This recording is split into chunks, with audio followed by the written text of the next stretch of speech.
বারবার আপনাদের বলি, আমাদের সরকারের আমলে সবচেয়ে দুর্ভাগ্যজনক যে দুইটা ঘটনা ঘটেছে, একটা হচ্ছে মিথ্যা মামলা আর মিথ্যা মামলা এবং মামলা হয়তো কারেক্ট, কিন্তু মিথ্যাভাবে লোকজনকে ফাঁসানো, মানে হয়রানিমূলক মিথ্যা মামলা একটা, আর একটা হচ্ছে মব জাস্টিস বা মব সন্ত্রাস আমি বলবো। এই দুইটা আমাদেরকে খুবই পীড়িত করে। আমাদের মতো চেষ্টা করি।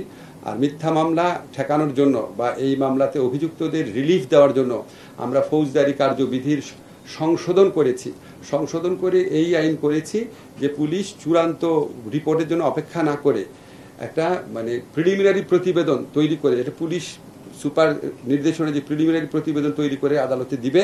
আদালত যদি দেখে এখানে ধরেন 400 লোকের বিরুদ্ধে মামলা করা হয়েছে, মাত্র 10-12 জনের বিরুদ্ধে এটা বিশ্বাসযোগ্য সাক্ষ্য আছে, বাকিদের বিরুদ্ধে নাই, তাদেরকে তাহলে আদালত তখনই ডিসচার্জ করে দিতে পারে।